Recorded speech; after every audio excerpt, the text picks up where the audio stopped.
Hola, bienvenidos a este segundo video del tema de solidificación. En este video vamos a hablar un poquito de las estructuras que se forman cuando se lleva a cabo la solidificación de un sólido.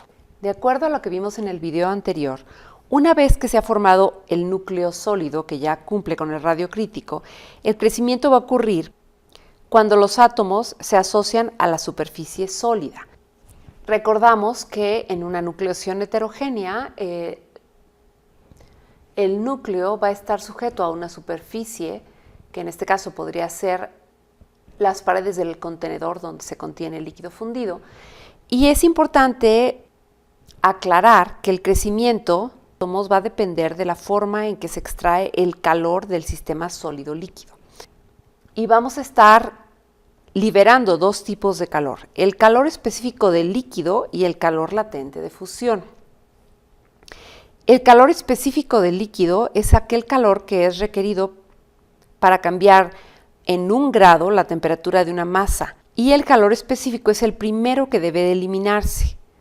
Normalmente se va a eliminar por la conducción térmica del molde, de manera y esta conducción va a continuar hasta que el líquido se enfría a la temperatura de solidificación. En este diagrama podemos ver cómo el va a salir a través de las paredes de la superficie del contenedor.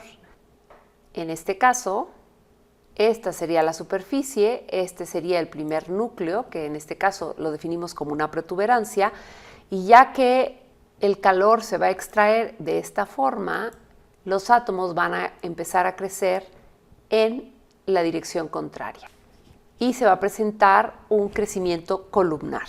Ahora bien, el otro calor que se debe de liberar es el calor latente de fusión.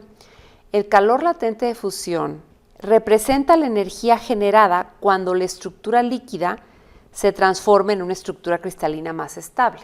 Por lo tanto, cuando yo logro este crecimiento columnar, estamos eliminando el calor latente de fusión. Y este debe eliminarse de la superficie sólido-líquido antes de que se complete la solidificación. Dependerá de cómo se libera el calor latente, el mecanismo de crecimiento y la estructura final del cristal. Así como puede existir crecimiento columnar, que le vamos a denominar crecimiento planar, también vamos a tener otro tipo de crecimiento que le vamos a denominar crecimiento dendrítico. El crecimiento dendrítico se presenta cuando la nucleación no es tan grande como la protuberancia anterior, y el líquido entonces puede subenfriar a una temperatura inferior a la de la solidificación, como puede observarse en este gráfico. En estas condiciones, esta pequeña protuberancia sólida se va a llamar dendrita, que la podemos ver en esta imagen. Y esta dendrita comenzará a crecer en una forma como de cruz, ya que el calor está siendo extraído al interior del líquido subenfriado. En estas dendritas se pueden formar brazos secundarios y brazos terciarios que nacen de estos brazos primarios que podemos encontrar en esta imagen. Este crecimiento dendrítico va a continuar hasta que el líquido subenfriado se caliente y llegue a este punto, o sea, llegue hasta la temperatura de solidificación. Después de este punto, cualquier líquido remanente se va a solidificar entonces nuevamente por crecimiento planar. Todo lo que hemos visto hasta ahorita podemos resumirlo analizando lo que se denominan curvas de enfriamiento. Las curvas de enfriamiento indican cómo cambia la temperatura del metal con el tiempo. Recordemos que un metal líquido lo vamos a vertir en un molde a una temperatura específica de vaciado. La diferencia entre la temperatura de vaciado y la temperatura de solidificación va a ser un sobrecalentamiento. El sobrecalentamiento lo podemos identificar en la primera parte de la gráfica. El metal líquido se va a enfriar cuando el calor específico es liberado por el molde y la pendiente de la curva de enfriamiento. La velocidad de enfriamiento está dada por la pendiente de esta primera línea y el cálculo se realiza dividiendo la diferencia de temperatura con respecto de la diferencia del tiempo. Ahora bien, si en el metal líquido están presentes núcleos efectivos, la solidificación se va a iniciar a la temperatura del cambio del estado sólido, en el punto marcado, que sería en este punto. Y se va a generar una estabilización térmica, que es esta línea horizontal, que también podemos llamarle meseta, que va a ser debida a la generación del calor latente de fusión. En este periodo de tiempo se llevaría a cabo la solidificación y en esa meseta van a coexistir sólido y líquido a la misma temperatura. Una vez que concluye la meseta, en este punto, todo el líquido se ha solidificado y por lo tanto ya no puede generarse más calor. El crecimiento bajo estas condiciones va a ser un crecimiento planar.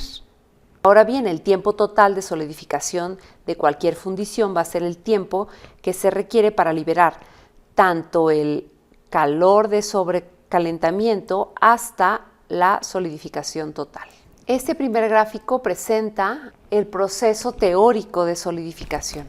En la realidad existe un pequeño subenfriamiento que va a bajar un poco la temperatura de solidificación, pero va a proceder igual crecimiento columnar y una meseta donde se va a permitir desde el primer sólido hasta el final de la solidificación.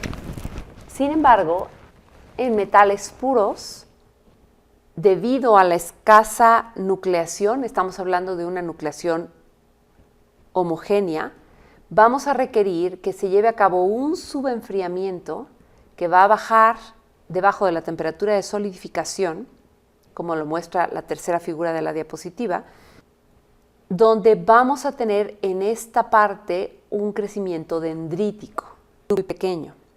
Sin embargo, en algún momento, cuando el calor latente es absorbido por el líquido superenfriado, va a elevarse nuevamente la temperatura a la temperatura de solidificación. A este proceso se le llama autocalentamiento, y después de que se eleva la temperatura, se inicia el periodo de transición conocido como meseta, y en esta etapa se va a dar un crecimiento planar. Ahora bien, hasta ahorita hemos visto cómo crecerían los granos cristalinos de un sólido, pero vamos a hablar un poquito más sobre la estructura de una fundición. Normalmente en la fabricación de componentes metálicos se llevan a cabo por fundición y los metales fundidos a menudo se vierten en moldes y en estos moldes se permite la solidificación. Una vez que el metal fundido tiene su forma acabada en un molde, se le conoce como proceso de fundición. Normalmente aquellos metales que no están definidos su forma original y que se utilizan como materia prima para un producto específico, se vierten en moldes rectangulares o trapezoidales, como son los lingotes. Un lingote usualmente requiere una extensa deformación plástica antes de que se pueda crear un producto terminado. ¿Cómo es entonces que dentro de estos moldes se solidifica un metal? A este proceso que vamos a platicar a partir de esta diapositiva se denomina estructura macroscópica o estructura de lingote y consta de 3 regiones macroscópicas. Observemos estas imágenes. Vamos a suponer que esta línea, la línea azul clara, delimita las paredes del molde y protuberancias negras indican el inicio de la erupción. Ahora bien, si consideramos que esta superficie tiene en el exterior una superficie fría, van a empezar a crecer pequeños granos adheridos a la superficie del molde, que son granos que le llaman zona chill o zona fría, que son granos pequeños y que se conforman rápidamente debido a que la superficie del molde es una superficie de mucho más baja temperatura que el líquido que se acaba de verter. Estos primeros granos están orientados aleatoriamente en la superficie de la fundición. Recordemos que el metal que está en la pared del molde es el primero en enfriarse y además que en esta pared se proporcionan muchas de las superficies en las que ya puede empezar a ocurrir la nucleación heterogénea. Una vez que la zona chill se ha desarrollado, inicia el crecimiento de la zona columnar. Recordemos de lo que platicamos anteriormente que el calor va a salir hacia el exterior, por lo tanto el crecimiento columnar se va a dar hacia el interior del molde. Los granos columnares van a crecer perpendiculares a la pared del molde. Crecen exactamente en la dirección opuesta al flujo de calor. Y recordando las direcciones cristalográficos, normalmente los metales con una estructura cristalina cúbica, los granos columnares van a tener direcciones 1, 0, 0, que van a ser paralelas entre sí. Es por esto que en esta zona de granos columnares se van a presentar características anisotrópicas. Si estamos hablando de un metal puro y hay muy pocos centros de nucleación, estos granos probablemente sean crecimientos dendríticos en lugar de columnares. Ahora bien, en la parte central, que va a ser la zona más caliente, va a mantenerse líquido mucho más tiempo. Una vez que los granos columnares han terminado su crecimiento, en el centro de la fundición se va a desarrollar un crecimiento equiaxial de granos. ¿Qué significa esto? Que aquí los granos van a tener crecimientos similares. Son granos orientados aleatoriamente y se van a formar así, ya que probablemente todas las impurezas que pudiese tener el líquido original van a ser pequeños centros de nucleación que van a permitir un crecimiento alrededor de los mismos.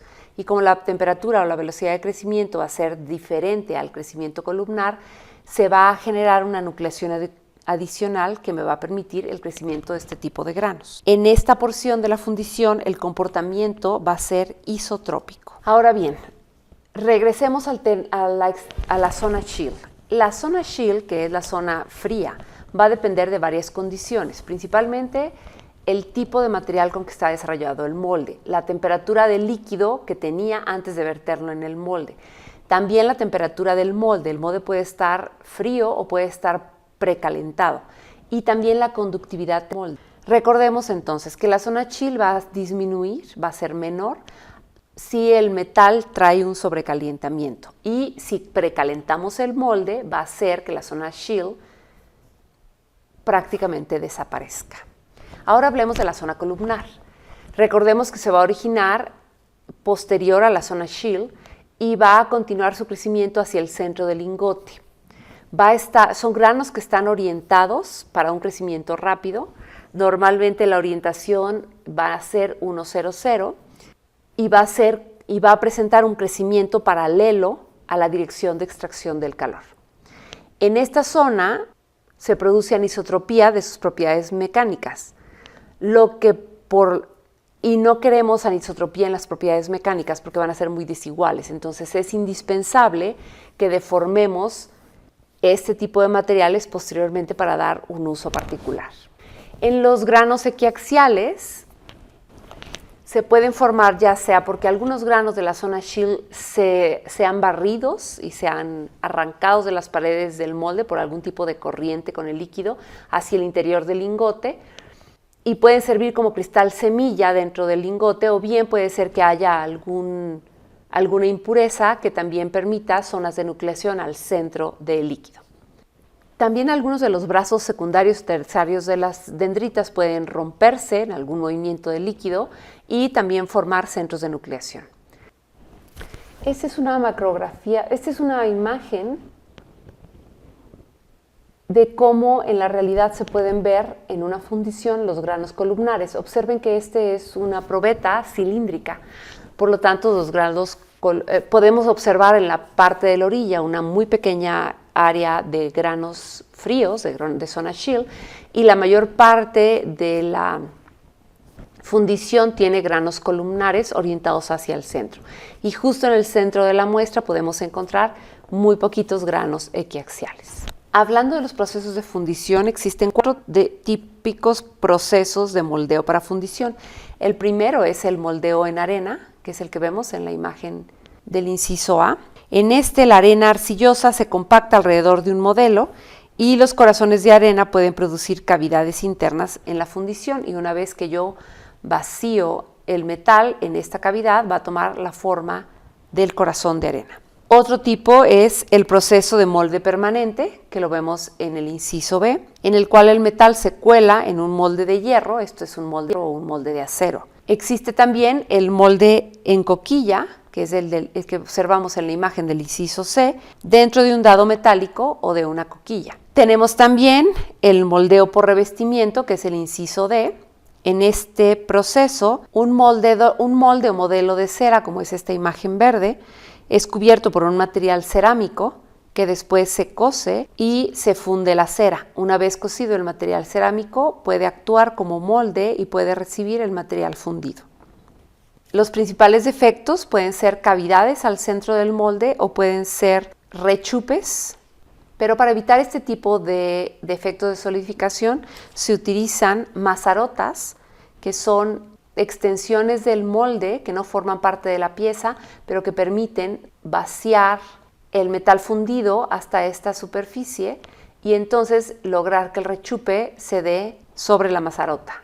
Una vez que se solidifica la pieza, se corta la mazarota o la rebaba que queda y se tiene la pieza final.